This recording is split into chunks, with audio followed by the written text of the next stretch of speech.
Did it yesterday. You know we on this pin a common struggle. Hello, hello, welcome on.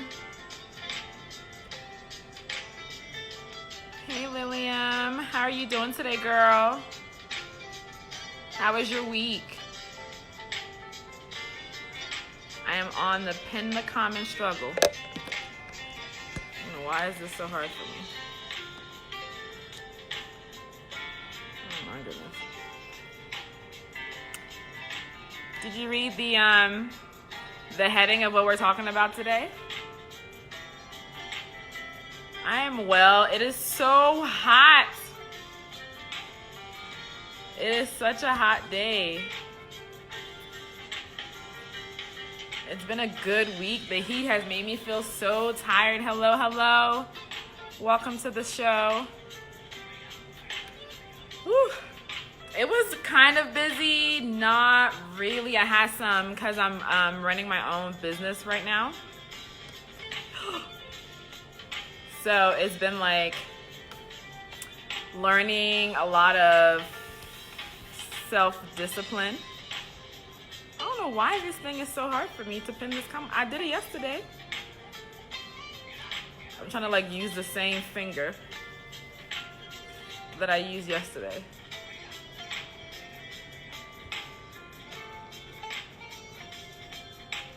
It's the strangest thing. So we're just on a little early to give everybody a chance to join. So all my replay viewers, you can forward it a little bit until you get to the good stuff. What is the problem? I don't understand. It's so hard for me. I'm so over this. I did it yesterday. I pinned this comment. I don't know why I struggle. I try to come on earlier so I can do it without it having to be a part of the experience of the show. Hello, everyone. Put your name in the comments so I can welcome you because I can't see everyone who's joining. So if you put your name in the comments, I will be able to talk to you. Oh my God. I don't know what it is, but it's such a difficult process for me. But anyway, alrighty. It is 10 o'clock. Let me switch this a little bit, center myself. It is so hot in Colorado. I'm not complaining. I bought a house last December, and unfortunately, the house does not have central AC like my old townhome did. And so I have been struggling, trying to figure out like how to keep myself cool. And so I'm dressed a little like in my tank top because I don't want to be hot. And then there's like 2 lights here that are on my face. And so they make me sweat. It's gonna be all right though. When you're doing purpose, you gotta go through a few things, right? Okay, so it is 10 o'clock. Welcome to the Good Sex Talk Show with me, Coach Yema. I am here to close the gap for you between your spirituality and your sexuality, and to show you that they are 2 sides of the very same coin. I am also the author of this fabulous book, same title, Good Sex, for all the unmarried women out there who are struggling with reconciling who they are now with their sexual past and finding themselves in an unhealthy cycle of I'm in a relationship, I sleep with him, we break up, I feel dirty, I go back again, I do the same thing. I want to know God, I'm shamed, I'm guilty, I feel condemned, I feel just trashy and dirty, I don't know how to get out of it. Go ahead and pick this book up because I'm going to take you through 10 steps in the book on how to get free and how to get you to that beautiful promised land of what God designed our sexuality to be and how glorious it is, okay? Rules of engagement. Please like, please comment, please share. If I'm saying something that's resonating with you, if you don't want to type it out, hit the like button so that I know that you're engaged and we're here in the conversation together. Please comment, or you can join me live in the video in our live conversation here. There's a button down here. There's a green button. If you hit that button, you can come and join me live and call in and we can have a beautiful conversation. tonight's conversation, the topic for today, I told you guys yesterday, if you watched the show, and I hope you guys have been doing your homework. So this week, I've given you, number one homework was to get in the mirror, women. Get in the mirror, naked, spend time looking at your body, enjoying the gloriousness, thanking God for all of it. And then the second homework I gave you guys was to go and buy some sexy lingerie just for your eyes, just for you, not because somebody is gonna like it, but because you like it, you feel beautiful. If you guys have done that, hit the like or comment. If you have questions, part of tonight also is going to be about questions. It's Friday, Ask Me Anything Day, but I do have a topic as well. So you can ask me anything today and I will answer it. Also, we're going to talk about, the topic for tonight is masturbation. And instead of using the term masturbation, we're going to use self-stimulation, because masturbation can have like weird hang-ups for people. So if you need to put your earphones on, because it's a kind of sensitive, intimate, I mean, all of our conversations are pretty intimate anyway. So, but if it's like too intimate for you or too like whatever, hey Christine, thank you for joining. If the conversation is like a little bit too much for you, put your earphones on, type in your questions, I will answer, or send me a direct message. If anything I say to you guys today is like I have a question or a little bit of a trigger for you, and when I say trigger, I mean something, hey Janae, when I say trigger, I mean something that is like gets your emotions kind of a little haywire. Maybe your heart starts palpitating, your mind starts going like weird places, like oh my gosh, you kind of like start freaking out. You're in a trigger moment. If you're in something that you start to like freak out and you go from like 0 to 60 in your emotions, you're being triggered, and that is okay. That is the perfect time to change your mind about what's going on. So I'm gonna give you guys a little biology lesson about when those kinds of things happen. When you are in a trigger, we have our brains are plastic in a way. It's called plasticity. And so when you have an active emotion or you have an active thought, you can actually at that moment, and that is the best time to do it, change what your mind feels and thinks about that. It's so good to see. I can't see you, but it's so good that you're joining me. That's when your mind can actually change what your normal reaction to that is going to be. So when you're in the trigger, that's the best time to make a decision. So I'll give you guys an example. We're just talking real general here until like people come and join or whatever. And then we'll get into the topic. Just kind of ease you guys into it, because I'm sure there's going to be some kind of trigger tonight. A real benign example is I signed up for a coaching program, because as a coach, you should always have a coach, okay? So I just left a coaching program in May. I signed up for another one, and the price for this one was a little higher, and I got so triggered about the price, right? And like instantly my mind's like, if I spend money on this, I'm gonna end up being broke and homeless. I won't be able to pay my mortgage. And I was like to the point of crying about it, because it was something that I knew that I needed to do, but my natural response to having to spend that much money was like, if I spend it, I'm gonna go completely broke, right? And I got so, like, I was to the point, I was on the phone with the strategist coach, like in tears, right? Like about to like start crying, like, oh my God, I can't believe I'm doing this. And like, he was a great coach, so he walked me through the trigger. I realized what it was, because I was thinking worst case scenario. So he got me to like, no, this is what you're investing in. This is what you're wanting. This is the result that you're looking for that you just told me. And so from that moment on, the trigger was broken. If I come to that place again where I'm having to invest a large sum into me, like it's an investment into me, right? If I'm having to invest a large sum or even spend money, like it's completely easy for me now because I broke that trigger in that moment. And so as we're talking about different things that are going to come up tonight about masturbation, what we're going to call self-stimulation, self-pleasure, partnerless sex, solo sex, whatever, I'm going to switch between the terms. If something comes up for you, get triggered, at that time make a decision to just say, you know what, I may be getting triggered right now, but I'm gonna actually dig deep and see why I'm being triggered. Like, what are these negative emotions that are coming up for me that's causing me to feel this way? Is there a history of abuse? Is there a history, thank you for the hearts, is there a history of me feeling rejected? Is there a history of me being shamed and made to feel guilty about my sexuality? Like, where is that coming from, okay? So I want you to stick with me, okay? And we're gonna get into the conversation. So some of the comments and things I'm going to be reading to you guys today is coming from this book. It's called Good Christian Sex. You guys know I'm constantly reading. I'm going to be constantly bringing things to you because I want you to know that it's just not my opinion. There's studies being done. There's this conversation about sexuality in the Christian culture is being had. And my desire seriously would be just to like bring all these voices together and let's just talk about it because we talk around it all of the time. And so my goal is just like, let's go for it, okay?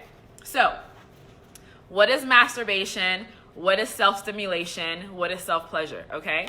So it is you by yourself taking yourself to the point of orgasm without anybody else, okay? Whether that be vaginally or by stimulating your clitoris, okay?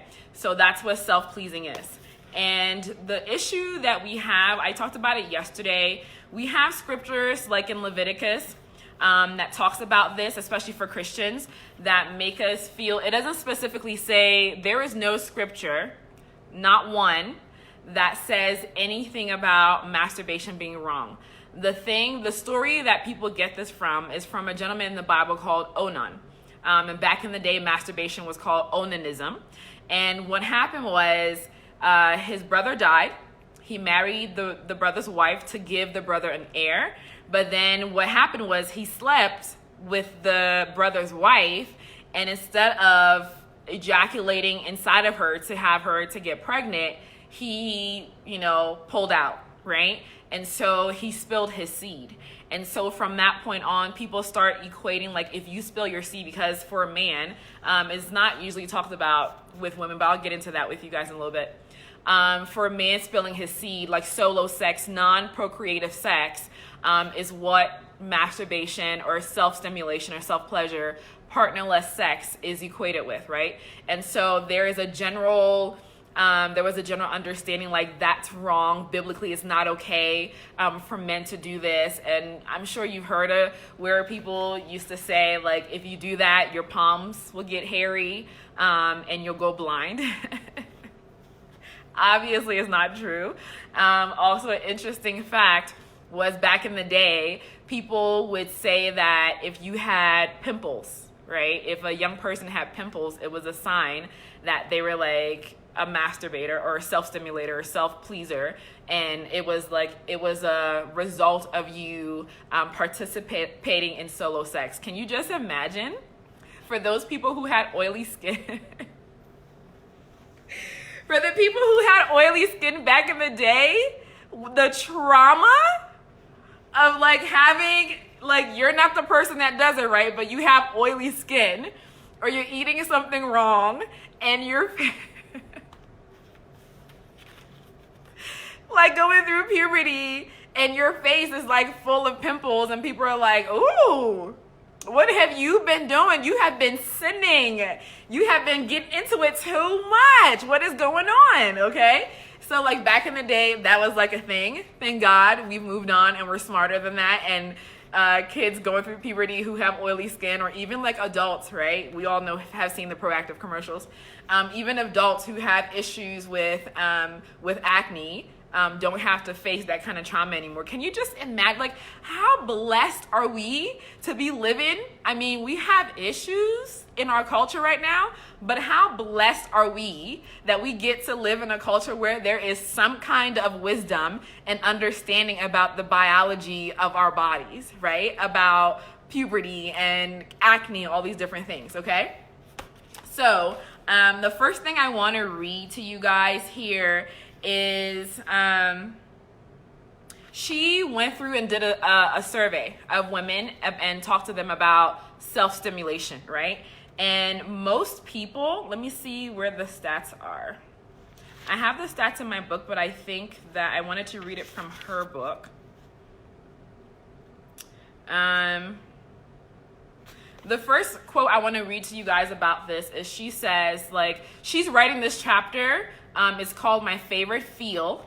And she was like, she's like shy about writing about it in this book. And it's like the first thing that she wanted to tackle, which is the first thing I tackle in this book about God loves sex and God is all about pleasure, which is what we've been talking about this week. She says, maybe I don't feel comfortable copying, like saying that I practice to like copying to self-pleasure, because somewhere deep down, I think it's not okay for women to want sex. And then she says if that were the case, she wouldn't feel alone. And she asked these young women, like, did you self-stimulate? If so, how did you understand the act? Was it shameful? Was it natural? Was it private? Was it awesome? Was it not interesting? Hey, Lindsay. And most of the women said it was private and something awesome that they did when they were adolescents, right? They realized that this thing felt good. I told you guys before that babies even start to self-please and self-stimulate in the womb. So when, hey, Holly, when this is happening, it's an innocent process. They're not thinking, oh, I'm being sexual. They're just thinking this feels good, right? This is pleasurable for me. So it should, for us in this conversation, for you guys, what I'm trying to communicate to you, it should purify pleasure for you. I'm not on this live going to give you a yes, masturbation is wrong, or yes, masturbation is right. I'm going to give you information for you to make the decision for yourself. In the conversation, you'll probably hear kind of what I lean toward. Like for me, we're about to get into it. I can always feel when I like switch into like, I'm about to be transparent and put it all out there. And there's always like a little bit of a, I talked about triggers, right? There's always like a little bit of a trigger for me, like, here we go. But this is what I'm called to. Come on, let's do it. So I can remember personally self-pleasing around the age of maybe like 11, 12, right? And understanding that I had been sexually abused as a child when I was younger than 6. It stopped after I was 6 or 7. And so around the age of 10, 11, or 12, I started self-pleasing, okay? And in my mind, because as a child, when you're sexually abused, you're not thinking, like, you know that it feels wrong. You know that something is not, like, is painful.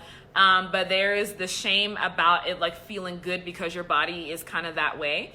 God made us that way, right? To be pleased. And so, like, when I was doing it, I wasn't thinking, like, I knew I couldn't, like, go in the living room and do it with everybody around. It was something private that I was doing, but I wasn't thinking, honestly, that I was doing something that was sinful. And also remembering I didn't grow up in a Christian per se household. Like, we didn't go to church every Sunday, maybe once in a while, but it wasn't like a thing that we did. And so the weight of religion and all of that wasn't on me at that age. And so I didn't know that it was something that should carry shame. I didn't know that it was something that was supposed to carry shame until I got into the church, which is really sad. I didn't know anything about it. I would do it when I couldn't sleep, right? I would self-soothe and put myself to sleep, or if I was having a bad day and I just wanted to feel good, like, I would do it. And I wasn't doing it all the time. The women that she talks about in this book, there's one of them that, like, picked up this raunchy movie and, like, self-pleased for, like, hours, right?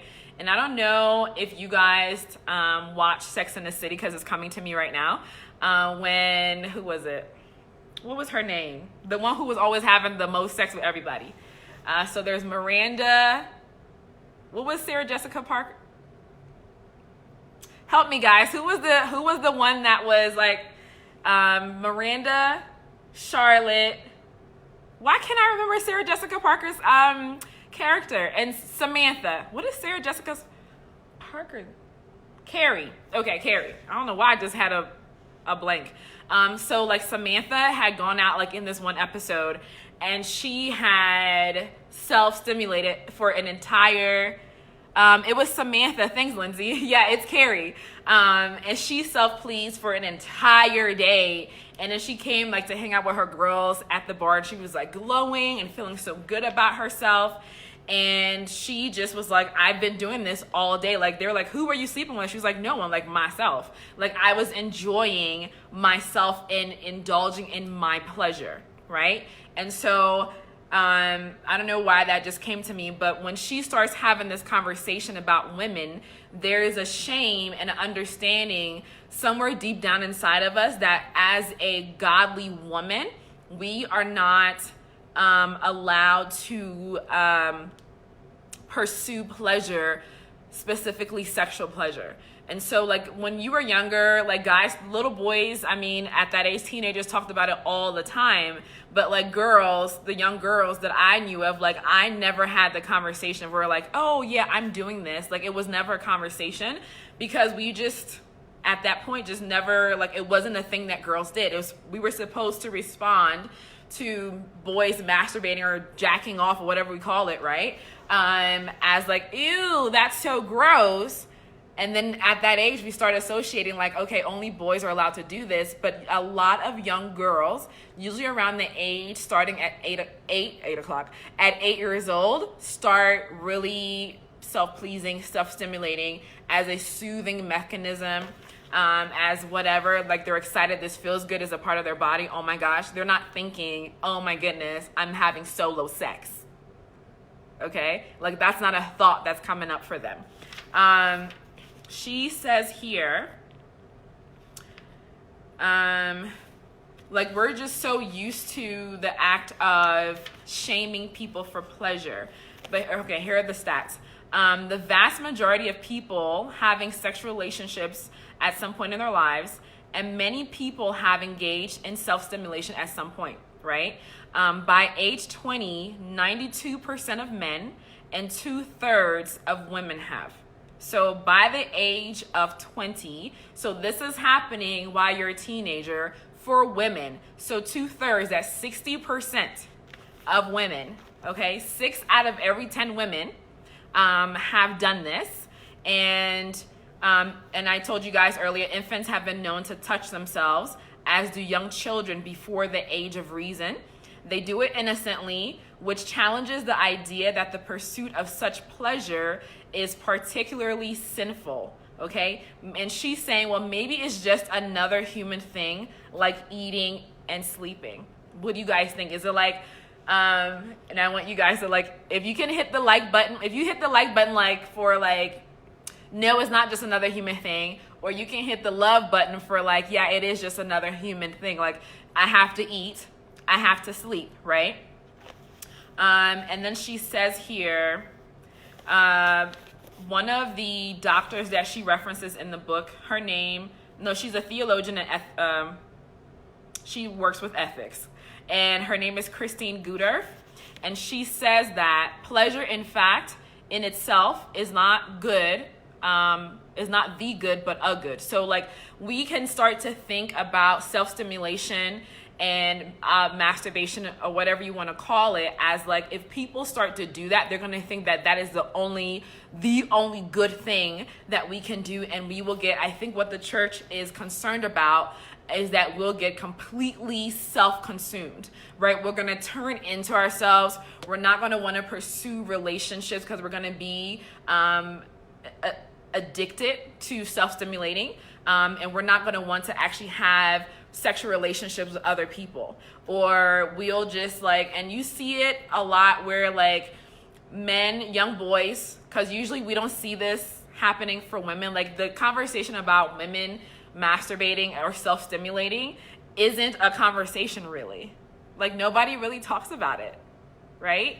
But it's always, when we hear about it, it's always about men. And so when you hear about young boys who play video games all the time and they're in their room, they're probably there masturbating and doing all this stuff, and it just completely cuts them off from the rest of the world. And I think that's what a lot of the concern about in the Christian culture is about self-stimulating, about masturbating, because it goes into like you're prideful, like you're all about you. You stop thinking about other people. You start to objectify other people because you're objectifying them in your mind so that you can get to a place of orgasm or climaxing. And so in order for us to make sure that's not happening, we're going to put under the umbrella of sexual immorality and fornication the act of masturbating, which I've told you guys this before. If you look at the word fornication or sexual masturbation, self-stimulating, it's not under the umbrella when you look at the Bible when it starts to talk about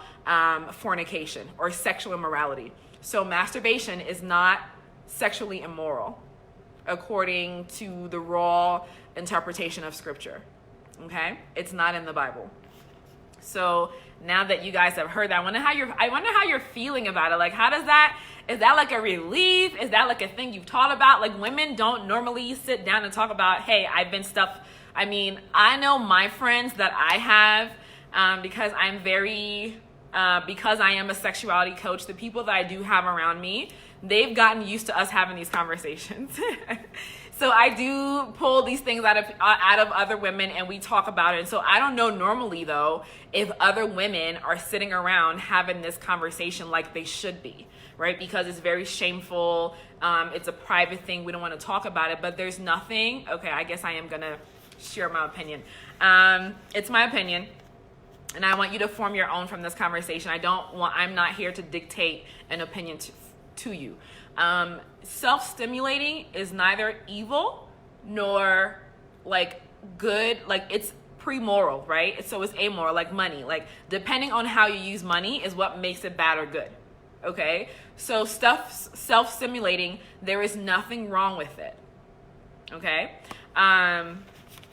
I guess I just said it. Well, come on, Jesus. Okay. So this is what this lady says, and I agree with her. But I want you to make your own decision. Hey, Emily.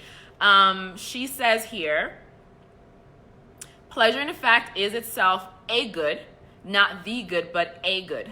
Sexual pleasure is what Gudorf calls a pre-moral good, which means it should be understood as one aspect of general social good. So moral discernment is going to help us to know when sexual pleasure needs to be sacrificed to other goods, but it is not in itself sinful, wrong, or shameful. As human beings, we need pleasure and we need body pleasure. We need experiences of pleasure just as surely as we need to limit our experiences of pain and suffering for our bodies and for our souls. If you guys are wondering, if you're just joining what book I'm reading from, it's called Good Christian Sex by Bromley McClanahan. Okay? So that's what I'm reading from. This is from her first chapter. It's called My Favorite Field. And so she goes into talking about like, it's not shameful, it's not wrong, it's not a bad thing. It is just our body needs pleasure, right? Most of the decisions that you make, even when it comes to buying anything, naturally we are built to move ourselves from a place of pain. And that doesn't mean just physical pain, emotional pain, psychological pain, relational pain. We are geared towards moving ourselves away from that pain to a place of pleasure. That is just how we were made. It's just normal. That's just who we are. That's just who you are.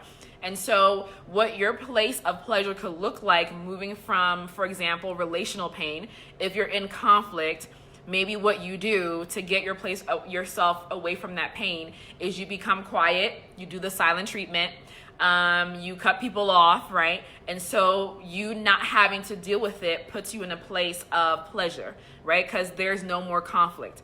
Emotional pain, right? You're feeling sad, you're feeling anxious, there's a lot of anxiety on the inside of you, you're feeling angry, you're feeling depressed and sad, right? And so in order to not feel that way because it's painful and you don't have the tools to move yourself beyond the thoughts that are causing those things to happen for you, you may self-medicate. Some of that self-medication could be self-stimulating. It could be masturbating.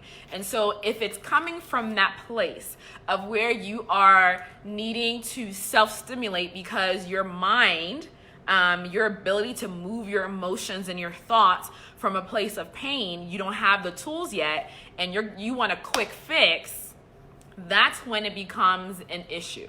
okay? That's when you self-stimulating, gambling, drinking extensive amounts of alcohol, participating in drug abuse, all those different things are only symptoms of something that you have not been able to heal. And so if you are someone, there are women, you have your vibrator, right? You have your little bullet and all this other stuff. And instead of dealing with maybe issues that are happening at work, maybe you have a coworker who's always talking down on you, disrespecting you. Maybe you have a boss who's like super demanding, doesn't give you any slack, is a micromanager, like your life is just haywire. You could even be in a relationship. You could be married and not want to deal with the conflict in your marriage. And so what you do, instead of, and I'm not going to say being an adult and dealing with it, because as adults, if you didn't have the tools given to you as a child to understand how to navigate pain, right, in your emotions and your mental, capacity, if you don't have that, of course, like if that's the thing that you found as a child that soothes you, you're going to do that. And I'm speaking as like a testimony, okay? I'm being fully transparent with you guys. When things get overwhelming, you don't want to think about it, you go and you self-stimulate because you don't want to think about it. Okay, so that's when it becomes an issue. That's when you have to use moral discernment, okay? Instead of me working on having a healthy relationship with others, working on having a healthy relationship with me, owning my pleasure that is full of light and love, instead of me doing that, I'm going to go to this other place and just self-medicate because is an instant dopamine, increaser, and I feel good, and then what? Right? Once you feel good and you calm down, you fall asleep, you get up in the morning, you still have the same issues. But, so like after saying all of that, where is the place now? Like when can I self-stimulate? When is it okay? When is it acceptable? When is it not weird? When is it a godly situation? Well, obviously, when you're not in pain, when you're not dealing with emotional issues that are so overwhelming, like deal with the overwhelming issues first. And then in that place of where like you're just there with your body, you can self-stimulate without having mental images of like other people. Okay? You don't need to watch porn to get yourself to a place of climax while you're self-stimulating. And let's have the conversation about porn real quick since we're talking about this, because I think it's important. I have gone through the understanding, and I told you guys about this before earlier, probably like last week, where I learned how porn can be very damaging to your creative capacity. Like it affects the part of your brain that allows you to be creative, that allows you to be entrepreneurial. And so it'll shut all that part of you down, like watching porn. And it is just as addictive as heroin. It's like an instant, like if you think about it, you want to do it, like, and it's on your phone. Like it's so easy for you to flip over to the private browser and pull it up, and there's tons of things that you can watch and bring yourself to a place of climax. You watching porn while you're self-stimulating or needing it to self-stimulate to get yourself to a place of climax is actually killing your ability to orgasm with a partner and with yourself, right? It's killing that beautiful process of the journey to climax. Like you get your place to where it's like it's instant and it's done. It takes you like less than a minute. That's not the way that God designed for you to enjoy your body pleasure.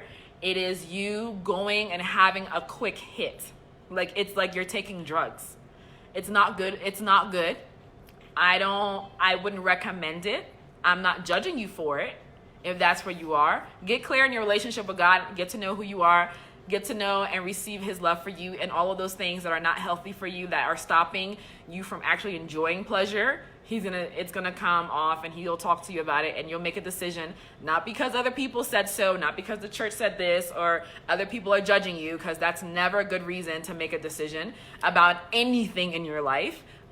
But specifically when it comes to your sexual activity, don't allow other people's opinions of what, I mean, they may not know exactly what you're doing, but in their conversations, their words get in your head. Don't do that. Talk to God and let him walk you through the process. It's nobody's business but you and his, okay? So, another thing that I wanted to share with you guys is, as we're on this topic about you wanting, like, you self-stimulating and it being okay, coming from a pure place, what they have proven and studied out, which this myth about, oh, you're not going to want to be with other people if you self-stimulate. It's a lie.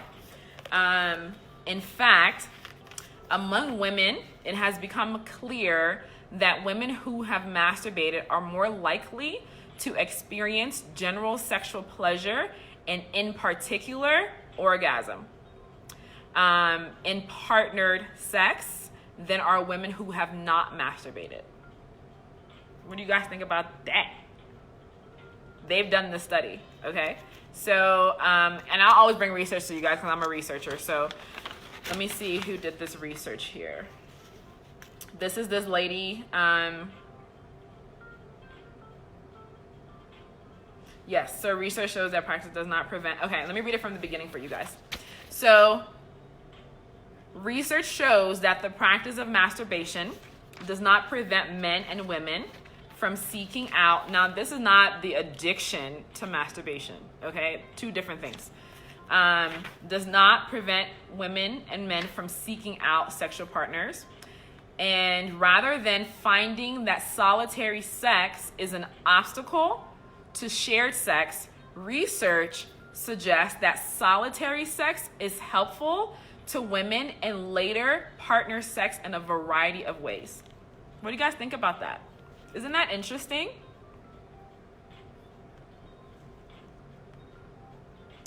And then this lady says here, this Gudorf lady says, sex is perhaps one of the best life arenas for demonstrating that self and other are not naturally hostile.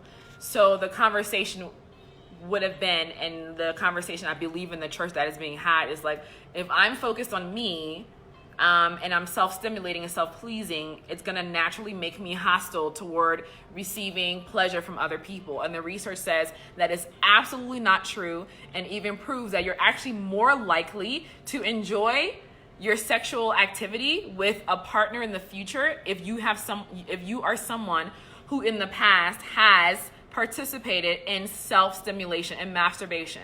Like, you're more likely to enjoy sex. And here's why I think that is.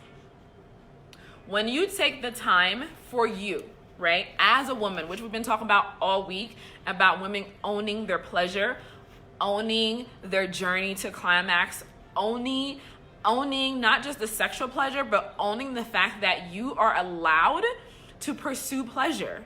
You are allowed to pursue pleasure that is full of light and full of love and full of God, right? You're allowed to do that. He gave you a clit to let you know that he has prioritized your pleasure. He is for you, okay? Nobody else on their body but women have something on their body, their organ, that is only for pleasure. Only for pleasure. There's nothing else, okay? The penis ejaculates, it pees, and it's also a place of, masturbation that gets for solo sex. All in one, okay? But God said, no, I don't want this thing to share anything else in your body. I'm going to give this to you just so you know that when I created you and I formed you, I prioritized your pleasure. Hey girls, I am for your pleasure, is what God was saying. I got you, okay? So I think what happens, I believe this, what happens is when you participate in solo sex, when you participate in self-stimulating and self-pleasure, what you're doing is you are saying to yourself, I honor you, I respect you, I'm gonna prioritize your pleasure, like you are worthy to be pleased.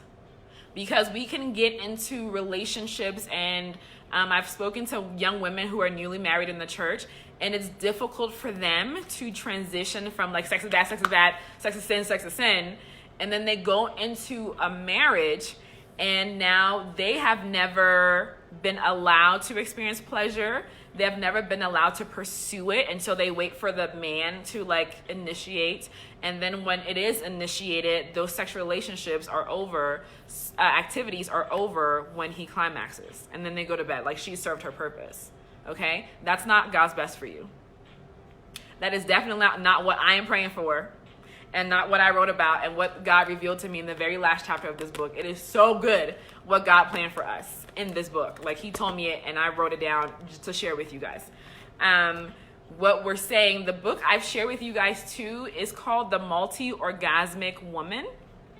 And when I read that book, what I moved into an understanding of is that I made a vow to myself that I would not touch myself in an unloving way, and I would not allow other people to touch me. Like, every touch that's going to come on my body is going to be loving. Okay, so I'm not going to hurt myself, and hurting myself for me would look like watching porn and getting a quick whatever and going to sleep. That's not loving. That's not honoring for me. Okay, for my body. And if I'm going to make that pact and that covenant and that vow for myself, nobody else is going to come in that is going to violate that vow that I've made for my body. Does that make sense? So like, if I have a partner who is just, I just need to come really quick, like, you're not going to use me to masturbate. Do you know what I mean? You're not going to use me to self-please. Like, if we're going to come together in a partnered sex situation, it's going to be about both you and me. That's the godly way of that happening, okay? It is ungodly for it to happen any other way.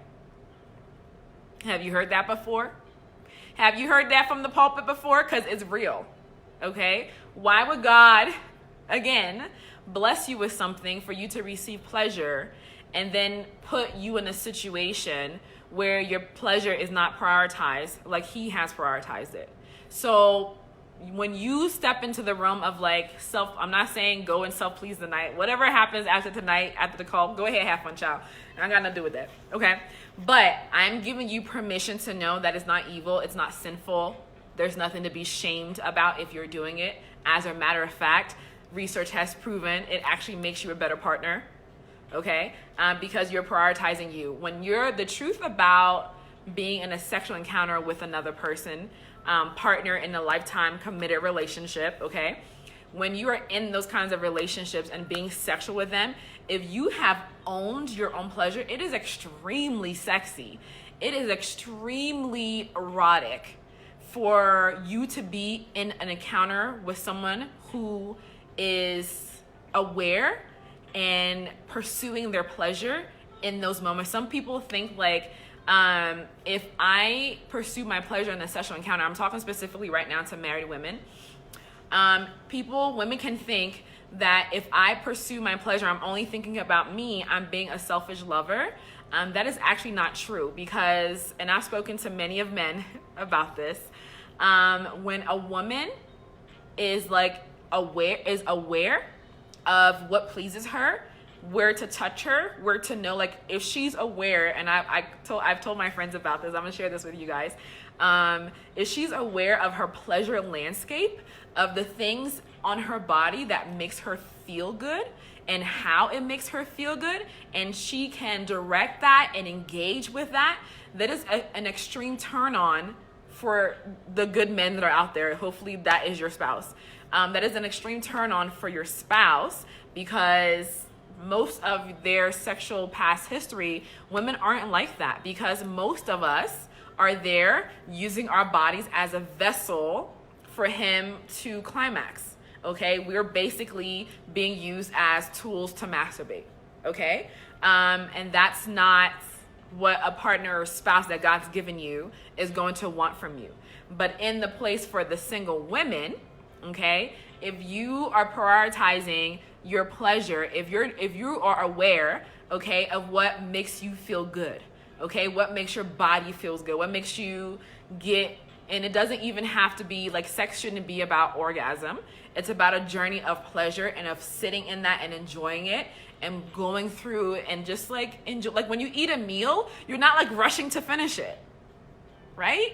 Like when you have a good some good king crab legs and that good sauce, that smackalicious sauce.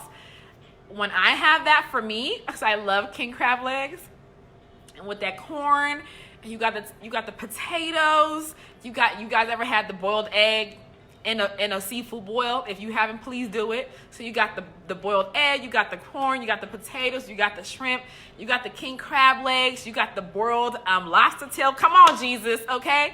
When you have all of those things together, soak in that good sauce, get the lemon because you got to have the lemon, okay? When you have all of that, and you're like, my mouth is watering right now, that brings me extreme pleasure, okay? When you have all of that, you're not trying to rush to get to the end of the meal. Are you? No. You are taking your time and you are enjoying the process, okay? Sexual activity, whether it's partnered sex or solo sex, okay? It should be the same way. You're not hurting yourself to get to a place of climax. That is not loving and honoring to your body. And so what I want you guys to come in, you ladies, to come in agreement with me tonight about is that you are vowing to yourself that, number one, you are not going to touch yourself in a way that is going to be unloving and dishonoring. And I said before, what I mean by that is that you are rushing and stimulating your clit to the point where it's hurting, you don't care, and you're just trying to climax. That is not loving at all, okay? You are not filling your mind with different sexual images that are harming to you, that are not pleasing, or different encounters that you remember that didn't end well, like it wasn't about, like, don't do that. Like, from your mental environment to the physical environment that you choose to put yourself into, thank you for the heart, that you choose to put yourself into, let's vow that we're not going to dishonor ourselves that way. So I know I cannot say that I know any woman that may be watching the replay or even on live now that can tell me, like, I've never self-stimulated. I don't believe that, okay? And if you are the one, DM me and let me know. But if you have been in this process, like, we're all grown women, right? It's Friday night, we're having a grown folk conversation. If you have been someone who's self-stimulated in the past, you have had sessions where you've done it and you're hurting, your nails are long, and it's just painful, and you're just doing it anyway because you have so much emotional pain that you're trying to cover up and get straight to the end to make you feel good, to soothe and go to sleep, okay? Vow to me and to yourself, you are never going to do that again.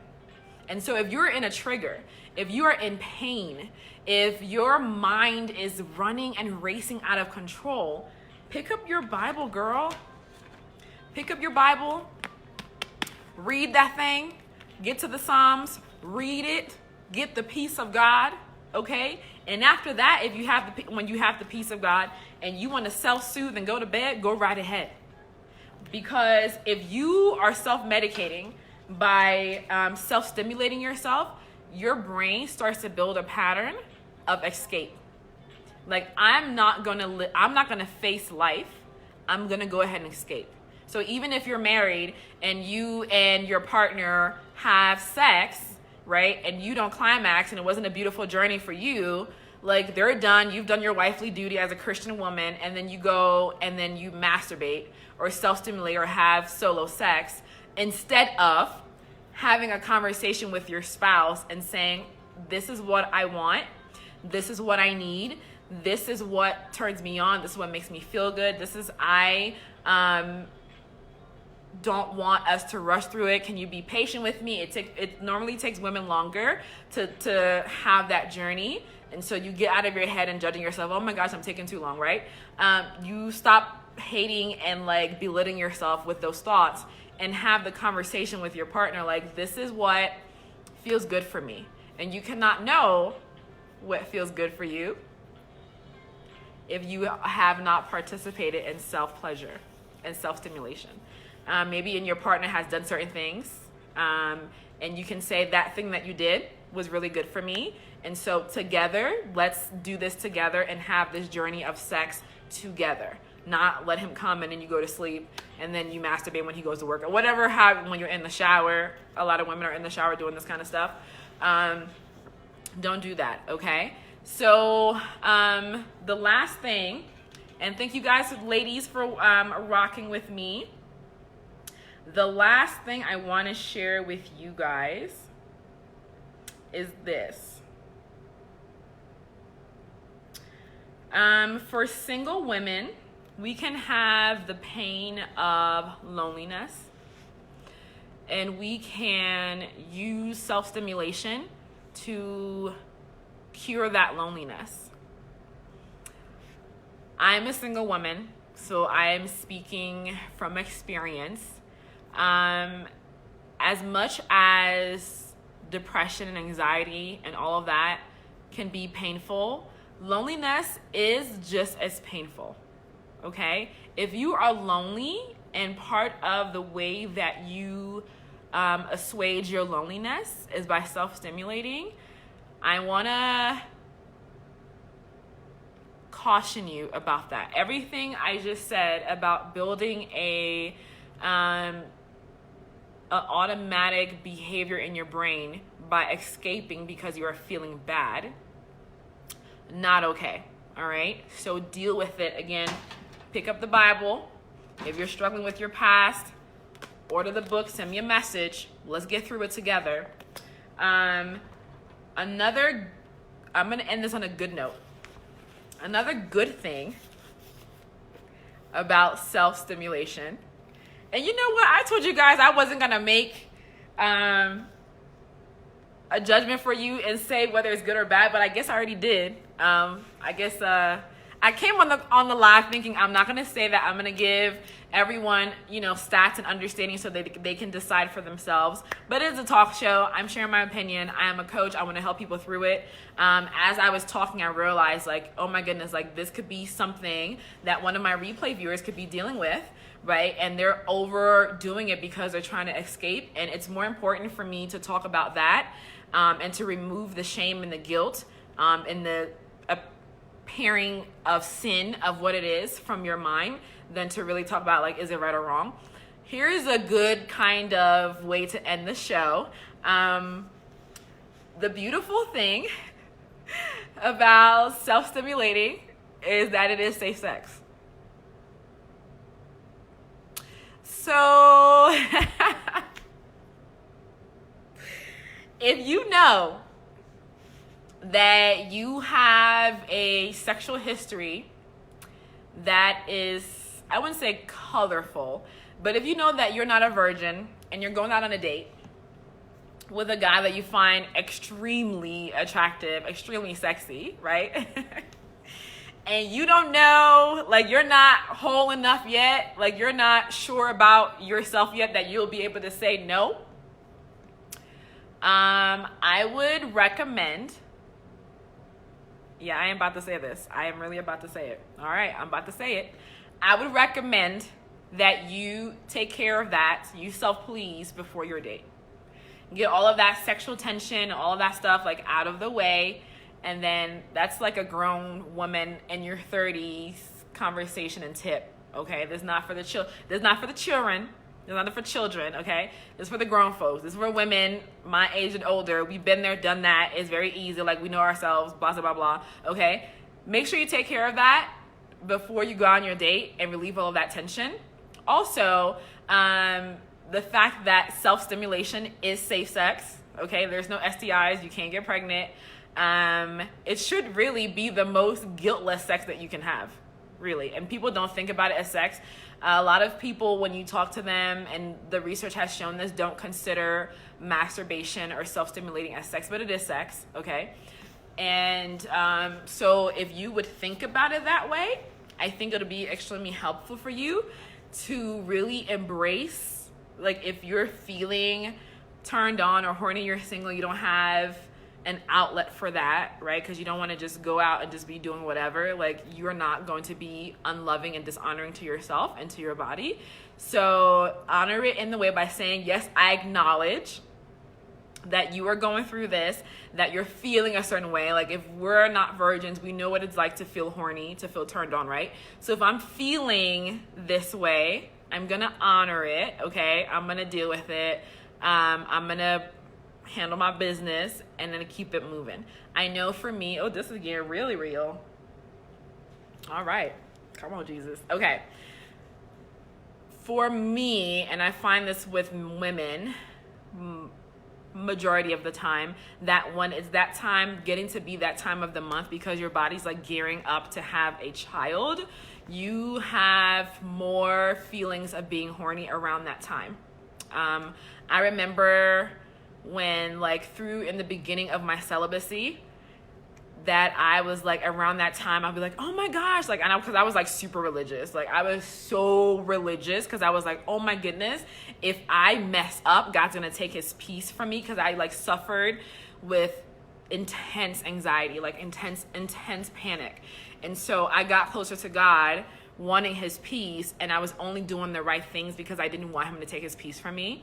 And so anything that had to do, because I was very promiscuous, so anything that had to do with sex or feeling sexual was like, oh, I can't do it, God's gonna be mad at me.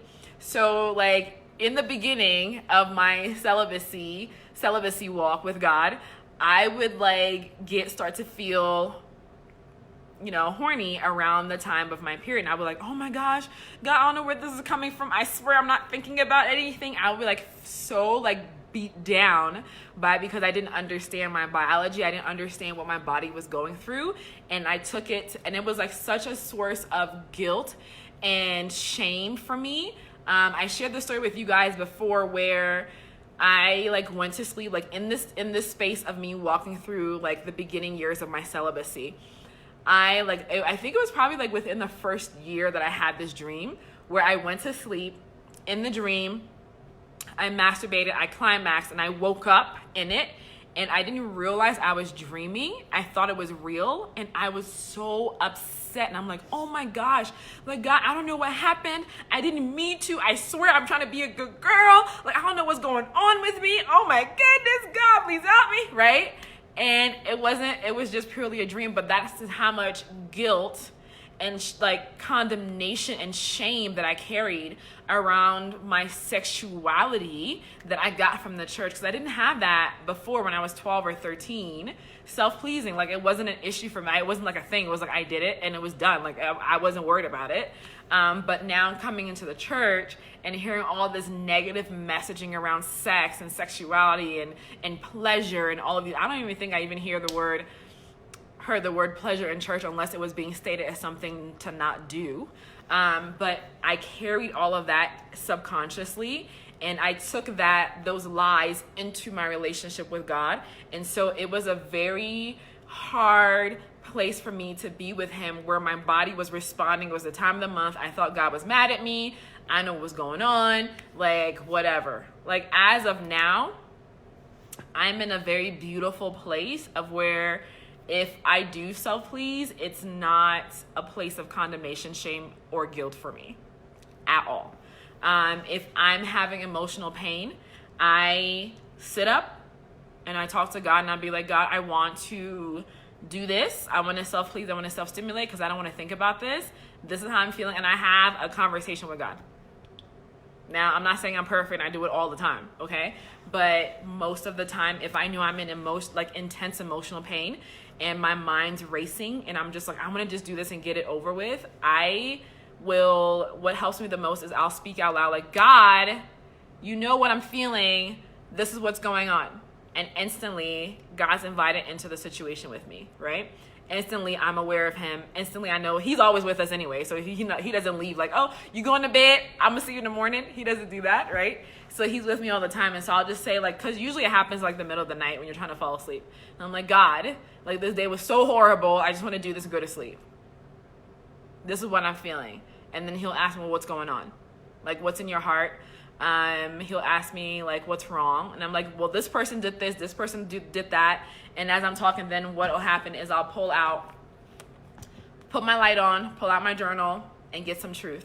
And what I usually ask God is, what is the truth that is going to set me free in this situation? What is the truth that I need to know that's going to set me free? Because I want to do everything from a place of liberty.